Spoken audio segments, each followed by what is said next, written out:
you need to tell them you're a buyer. Mm-hmm. A wholesale seller of residential real property shall disclose in writing to the buyer that the seller is a wholesale seller that holds an equitable interest in the real property and that the wholesale seller may not be able to convey title to the property, meaning that when whatever they're selling, they might not have the ability to perform. Yeah. So notwithstanding any other provisions contained in the contract for sale, if a wholesale buyer violates this section, the seller may cancel the contract for sale at any time prior to the close of escrow without penalty and may retain any earnest money paid by the wholesale buyer. So whatever earnest money you put, if you don't disclose to the seller that you're a wholesale buyer, they can just cancel the contract and keep your funds. Yep. And then notwithstanding any other provisions contained in the contract for sale, if a wholesale seller violates this section, the buyer may cancel the contract for sale at any time prior to the close of escrow without penalty and shall be refunded all earnest money paid by the buyer. So if you don't disclose to the end buyer that you're wholesaling this contract, then they can cancel and keep their earnest money, which for the most part, I think most assignment contracts we reviewed, it's pretty toothless, so they can always cancel. We actually were talking about this before we went live, that an assignment, I think, is a disclosure of, assigning the rights to your original contract. Right, which makes sense. It's the document within itself. Right. Yeah, we're selling you a contract. My only question is, what happens in a double closing? Because you don't own the property. Well, so double closing you do own the property. You just don't own it yet when you sign the contract. Not yet. Yeah. Right. But I think this changes that just a little bit. You don't think? Yeah. Let's see.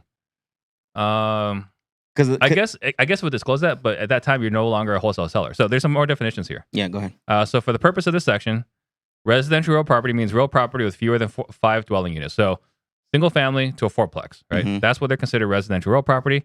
Wholesale buyer means a person or entity that enters into a purchase contract for residential real property as the buyer and assigns that same contract to another person or entity. So, you're just selling your contract. A wholesale seller means a person or entity that enters into a purchase contract for residential real property as the seller that does not hold legal title to that property and that assigns that same contract to another person or entity. So, one of the reasons why I didn't care for this language is it's really confusing, right? Because a wholesale buyer and wholesale seller are the same exact person, but they're calling them two different people. Yeah. And I think that's kind of what happens sometimes when you have government involved trying to fix the solution. Yeah. I'm not saying that things are perfect right now. I understand why this is happening. Yeah. I got a chance to watch the video of the testimony when they presented this to the chair or the committee in the state Senate.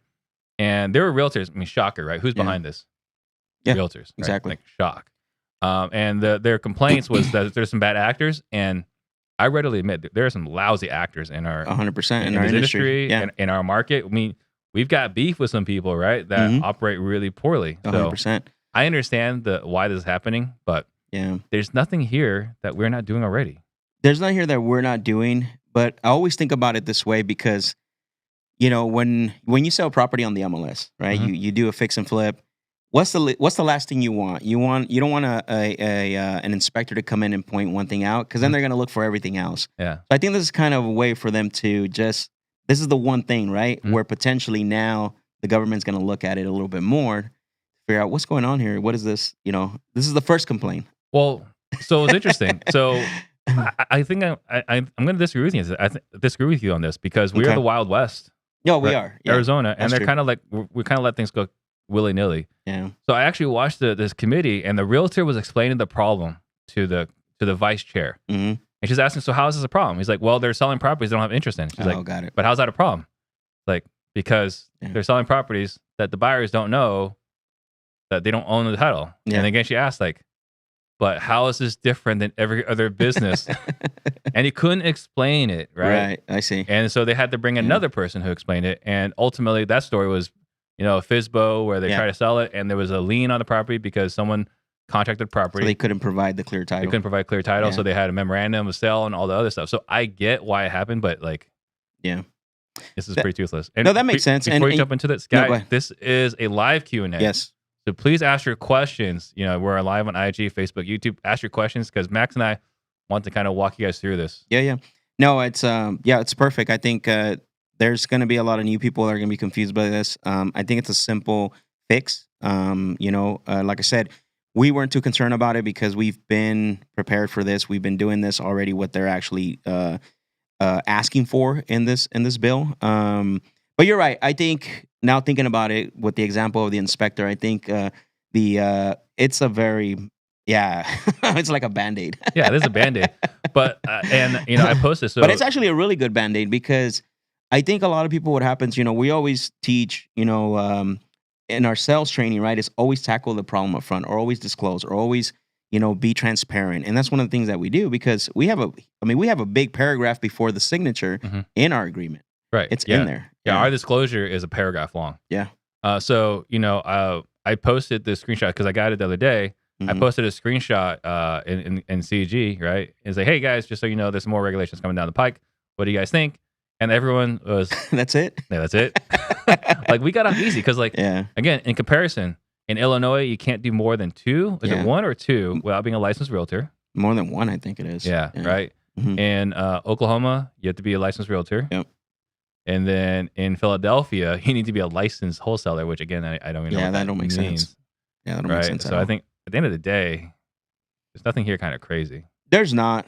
Not that I see. The when you sent it to me 2 days ago, I read it really fast, and the one thing that caught my attention was the actual seller being able to cancel on you, which is crazy, right? Because we always get it under contract, and it's always harder on the seller, because once they sign the agreement, it's like they're legally binding to sell the property, unless they can't because of title issues or liens and things like that. And whereas a buyer, if your funding falls through or whatever the case may be, it's a little different on your side. Right. But this changes that. Only if you don't disclose, though. Only if you don't disclose it. Correct. That's the only thing that threw me off a little bit when I read it really quick. But then I read where it says if you're not disclosing that you're a wholesale buyer. Right. Yeah, which most people don't. They don't. But yeah, I think it's interesting. Like, there's a lot of hoopla. I'm actually excited for this. I don't disagree. Like, I think at the end of the day, we don't have to have like the whole team licensed, right? Yeah. Like, that'd be kind of a hassle if we had to get the other half of the team licensed, because like half of our team's licensed or a third of our team's licensed, the other 2/3 is not. Yeah. So if everyone had to get licensed, that would be annoying. Yeah. Right. If you had to become a licensed wholesaler, and now we got a 3-day right of rescission period and all these other things, like that could be a massive headache. Yep. But No, for sure. I mean, like I said, I'm really excited for it, because I think even though this comes out there, I think people are still not going to disclose. Probably not. Yeah. And then this is kind of like, we talk about you and I, we filed a memorandum on a property. Yeah. Right. And we weren't doing it right. Yeah, no, we weren't. How was that conversation with our attorney? So he actually called me and he yelled at me. He's like, Max, what are you doing? Like, you have this memorandum. You have no memorandum language on your agreement, so you're illegally clouding title. He's all, that's a minimum of $5,000 fine, and it could be more if they wanted to. So this goes in hand with that. We had to change the language. We actually, not change, but we had to put the memorandum language in there. And I've actually, what's crazy is, I didn't know that. We didn't know that, right? And he's yelling at us, what are you doing? You're going to get in trouble. You're going to get, $5,000 minimum fine.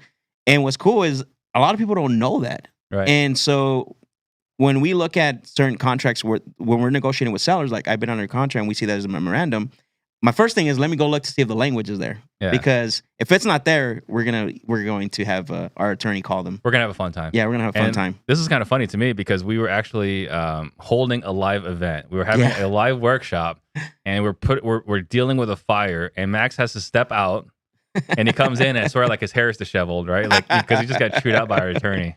Yeah. But we fixed that right away. And so, again, in Arizona, if you're filing memorandums and your memorandum permission is not in the contract, you don't have that clause in your contract, you're open to a $5,000 violation. And so, again, looking at this language here, like, if that language is in there, that would add more teeth. But right now, the way it is, like, well, there's actually no repercussions here. So now I have 2 things to look for. Yeah, now you have 2 things to look for. Like, did you disclose that you're potentially you're a wholesaler, that you're a wholesale buyer, and if you have a memorandum, do you have a memorandum clause in your agreement? Yeah, and this goes back to understanding the laws, the rules, so that you can navigate it effectively. So, Ephraim Jando on Facebook wants to know, do you think this will get more strict or revised? Again, I mentioned earlier, right? When I work construction, we used to have the inspector come out to inspect all the install. And the problem was that if they saw one thing, then they would look at, they would try to find other stuff. I mean, I don't know. I know you're in a disagreement with that. I think if they would have really wanted to go after the wholesaling industry, they would have came out with something a little bit more teeth on it. Yeah. Could they be watching it? Yeah. I mean, it's like everything, right? Yeah. It's like trading. It's like, make sure laws started to develop for that, right? Yeah. Yeah. I mean, the way it works, like the reason why every contract is as long as it is that someone got sued for something and they had to add a paragraph. That's our assignment agreement, right? Mhm. Or even our contract. It used to be like 1 page, then one and a half. Now we're 4 pages deep. Our assignment agreement is the same thing. It used to be 1 page, and now we're 3 pages deep. So Right. yeah. So I don't foresee any changes in the very near Yeah, I don't future either, on yeah. this. I think hopefully this is a precedent for the rest of the country that follows this format versus Illinois' format. And that might sound crazy, but I am of the opinion that the less regulated, the better. I do recognize the need for some regulation, but the less regulated, the better. And again, my weakness here is I feel bad for the entrepreneurs that have a questionable background. Yeah. And are legitimately wholesaling, and then they can't wholesale because they have to become a licensed realtor. Yeah. I think on the other side of that is within the last year or 2 years, we've seen some really bad practices. Let's be honest, right? Yeah. So that's really why the magnifying glass is on us, right? Because and it's not just practices from small time individuals, but people that teach certain things, and that stuff catches on. You get too many complaints, you're gonna get the magnifying glass on you. Yeah, and I was watching the hearing, listening to the realtors that were upset with this, and I get their positions. And in case you guys forgot, I'm also a licensed realtor, right? Yeah. But I think Efren's a licensed realtor too. Ephraim's licensed too. Yeah. I was recruiting him, but he's a jerk. Anyway, when the vice chair was asking him like, well, what is wholesaling and like why are people doing this? And he's like, well, these guys on TikTok are talking about. It's like it's not TikTok's fault, right? Like Carlton Sheets has been talking about it's like 1998, yeah, or earlier, right. So it's just funny, like these so TikTok guys on social media are blowing this up. The only thing about this is the buyer side. It's so weird, like where if you're not disclosing to your buyer, to your end buyer, that you're a wholesale buyer. Yeah, bizarre. So Ryan Houston on YouTube is asking, what if somebody has an assignment contract and other person being sued the original person that started the contract? So what if somebody has an assignment contract, other person being sued the original person that started the contract? So I guess probably the second buyer suing the first buyer to cancel. Is that like a daisy? Like a very JV much, deal? Yeah. Sugarcoating this. You never sugarcoat. Tell it as it is, like it is, Max. Daisy chain deal. Ryan, could you repost that so that we can address it better? But go ahead. Yeah, it's I'm wondering if he's talking about what happens between the original contract holder when there's like a lawsuit between buyers. I don't know. I hate to. So let me share a story that you and I went through, right? Mm-hmm. So the way our contract is written today is that when we assign it to the next buyer, they are not allowed to sell it again without our written permission. Yeah. Also, they have to deposit the earnest money. No one else can deposit earnest money, right? Because our agreement is between us and the next buyer, not us and whoever they sell it to. Yeah. So that's where our contract's written today. And so the reason why we have this is because there was an earnest money dispute. Yep. And because the guy that we sold it to, his contract was weak with the last buyer. Yep. We were not able to retain the earnest money. So moving forward, our assignment contract is specifically between us and who we sold it to. Yep.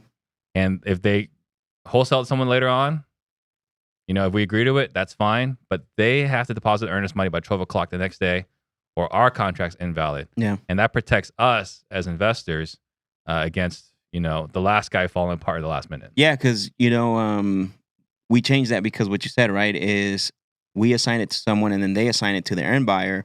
Well, and then it fell apart, and then that end buyer put a dispute with the title company. Mm-hmm. So now that stays in dispute. It doesn't come to us anymore because whatever that contract, like you're saying, they had. Yeah. So now instead of saying and or assignee to deposit earnest money, it'll say Steve Trang LLC to deposit. Mm-hmm. So it calls you out as the individual. Exactly. On there. So Eric Douglas, lots on Facebook, lots of rules for sure. It's one of my favorite things. Where are the boundaries? Where's the black? Where's the white? Who can operate in the gray? Eric, I think this is pretty simple. Just disclose it to the buyer, disclose it to the seller. So I don't think they're asking for you to do anything like crazy. I think it's just have it in your agreement. Yeah. That's it. So have it in your contract, a language that says that we may wholesale the property. Yep. Have it with your assignment contract to the end buyer. We are wholesalers. You know what's funny about this is like that concern right there is the contract says and or assignee already. Yeah. Well, not everyone does that though. Well, majority of people. Let's be honest. Like people that don't know, because you don't have to have and or assignee in Arizona. In Arizona, anyways. Yeah. So if you're in Arizona, you technically you have that somewhat of a language. You just need to have the disclosure now towards the signature page. And for us, like we predominantly use our own contract. We don't use the Arizona Association of Realtors contract. So if you were using a realtor contract, you need to put in there that we may assign this contract. It's really what this comes down to. Mm-hmm. But since we're not using the realtor contract predominantly, we already have that language in our contract. Yeah, it's in there. It says, we may sell it for profit, may find another buyer. And I think we have in there something about an assignment fee as well, too. I can't remember. Yep. Yeah, so. So Luis Hernandez, what's HB 2747? Again, it's legislation that's been passed in that Arizona House. It's going to pass the Arizona Senate. And I cannot see a situation where the governor doesn't sign it. So this is just legislation updating the Arizona revised statutes requiring all wholesalers to disclose to the seller that they are wholesalers. Mm-hmm. Right? We may wholesale this property. That's all it is. And there's some people freaking out about it. And I would say we got off real easy. We did. No, I mean, honestly, like when you sent this to me like 2 days ago, I was like, what is this? I don't see anything on here that we should be worried about. We're doing this already. Yeah, we're already doing it. Yeah. Michael Thomas, where is this law being passed or proposed? What are the details? It's Arizona. So we're the Wild West. So we're very, less regulated. We are pro-business. Oh, yeah, big time. So there's nothing here that's scary. Yeah, no, there's not. So again, I think it comes down to setting expectations, being transparent with your seller at the end of the day. And if you have a transparent conversation and you set expectations with the seller, ultimately they know what you do, right? You're there to make a profit. If you're positioning yourself as an individual, as transparency in the conversation, this is just something that you just have in that conversation already. Yeah. So I think one spot that we can have that conversation is the preventing remorse, right? So we have our sales process, and one of the things in the sales process is preventing remorse. So the question or conversation might sound like this: hey, Michael, now that this is done, we're buying your house. Do you care what we do with this house? Yep. So you usually should say, I don't care. It's your house, and you can do whatever you want. Okay, so are you okay if I market this property in any way prior to closing? Like, no, do whatever you want. Yep. Perfect. Yeah. I mean, you can even take it as far as, you're pretty comfortable with the offer we made you. So if I leave from here and I made $1 or $100,000, would you be okay with that? Yeah. Right. And that's the conversation that you have. Right. And that's it. Yeah. So disclosing it. Yeah. Disclosing it. I don't see any of the questions here. So maybe we're able to resolve all of it. Maybe we don't have enough eyeballs on it, or people watching this live. But so I guess that's really it. I just wanted to record this for you guys to kind of check this out because we're getting a lot of questions about it, and I figure it's easier for us to just kind of talk it through. Yeah, for sure. So you guys have any other questions about it posted here? Yeah, I'm trying to see what's on here, but I mean, that would be really to hit on. But I mean, like, I think the biggest thing is just make sure that you have you're disclosing it in your contract that's what your intention is. Whether you're going to buy it or flip it, it doesn't matter. So Ryan clarified, if I get someone on contract and then a lawsuit comes out later, then a realtor comes on the property, puts a for sale sign, but they were unaware of the lawsuit, so they had to remove the sign. Yeah, I mean, I think that if you got a list pending situation where you're suing somebody, it's going to cloud title. Nothing's happening. Yeah. Right. Once that's happening. Yep.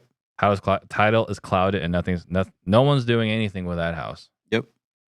I see another question being typed in here. Yeah, so I really think that there's a lot of people freaking out, a lot of people stressed. If this is the way it goes for the rest of the country, they're going to be fine. I think if it goes the rest of the country, the way they did in Illinois and Oklahoma, it'll be more challenging for the wholesaling industry. But yeah, I mean, like I said, if you're new, if you're starting out, it's gonna be something that you're gonna have to get comfortable with disclosing. You're gonna get comfortable with, and I think in some ways, right? Like we're not worried about it because we can perform if we Yeah, of have course. to perform, right? Yeah. We can double close it. We can get access to capital. Mhm. The person that's going to have the biggest issue is the guy that doesn't have the confidence, Yeah. right? That doesn't have the ability to perform. So, if you're brand new, Yeah. you might have a difficult time telling them, hey, I might not be your buyer. Yep. Or I'm not going to be able to buy this, but what I do is have access to people that do buy it, Yep. right? And disclosing that. Now, Yeah. it might seem scary, but you're better off disclosing to the homeowner Yeah. that you're not buying their house and that you're going to find an investor to buy it and you're going to go out there and hustle than to lie to them. Yeah. This is why you got to come to Club Collab on a Tuesday so me and Ryan can tell you how we can help you get the deal done. Exactly, right. You got a deal, go to Club Collab. Max and Ryan will help you guys move that deal so you don't have to worry about it. But Yep. I think disclosing, we've always preached disclosing. One of the things that we have as a core value is integrity. It's the reason why we're so tough on our people we wholesale to. Yeah. But we believe, we operate that we're there to serve a homeowner. Yep. Are we making a buck? Absolutely. But Yep. first and foremost, we're serving the homeowner. So, we disclose, we share, and we're going to do right by the homeowner. Yeah, it's interesting you say that because I always, like, now that we're JVing quite a bit, like, a lot of people are more concerned with the buyer than the actual seller. Mhm. And that always blows my mind. Like, and so we have it the opposite, right? We don't work for any buyer, right? Our responsibility is the seller. Our main focal point is the seller. And this is part of making that focal point with them. Like, the buyers, like, for us, at the end of the day, obviously we make money when we sell to the buyer, but ultimately because we can perform, our focal point is the seller. Yeah, helping exactly. the seller out. So I don't see any more questions. So hopefully this addressed you guys' concerns. Don't freak out. Close to the seller. Operate with integrity, and everything will be all right. Yeah. No more questions.